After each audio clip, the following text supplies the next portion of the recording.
ఎందుకురా దాన్ని అలా పగలగొడతాం? దీన్ని ఎలాగని పగలగొట్టామంటే మొత్తం చల్లచెదరు అయిపోయి గాజు బింకులన్నీ మనకు గుచ్చుకుంటాయి. దీన్నే నేను ఈజీగా చేత్తో పగలగొడతాను. పక్కన నుండి చూడు. మీరు కూడా ఇలా చేయాలనుకుంటే సేఫ్టీ చాలా ముఖ్యం. హ్యాండ్స్ కి డ్యామేజ్ అయ్యే అవకాశాలు చాలా ఎక్కువ ఉన్నాయి. అందుకే మీరు చూసి ఎంటర్టైన్ అవ్వండి, ఎవరో ట్రై చేయొద్దు. ఇలా చేత్తో పగలగొట్టినప్పుడు గ్లౌస్ చాలా ఇంపార్టెంట్. ఎందుకంటే అది ఒక్కసారిగా పగిలినప్పుడు మన చేయికి డ్యామేజ్ అయ్యే అవకాశాలు ఎక్కువ ఉన్నాయి. ఇప్పుడు ఈ బాటిల్ నిండా వాటర్ ఫుల్ గా నింపి, అసలు ఖాళీ అనేదే ఉండకూడదు బాటిల్లో. ఇదిగోండి చూసారా, మొత్తం నిండిపోయింది. ఇందులో మన ఏళ్ళని పెట్టి టైట్గా పెట్టాలి. టైట్గా పెట్టిన తర్వాత మన ఏలైతే గట్టిగా లాక్ అవుతుంది అనమాట. అప్పుడు ఒక్కసారిగా లాగితే ప్రెషర్ మొత్తం గ్లాస్ మీద పడి పగులుతుంది.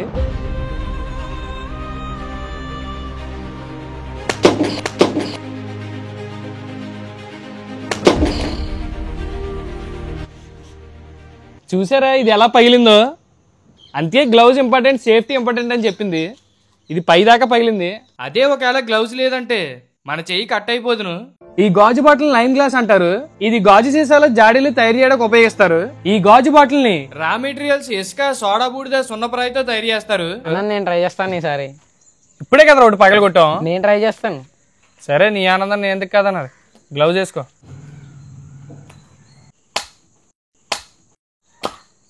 అంతేగా రా, చేసే వాళ్ళే చేయాలి. నేను చేస్తాను చూడు.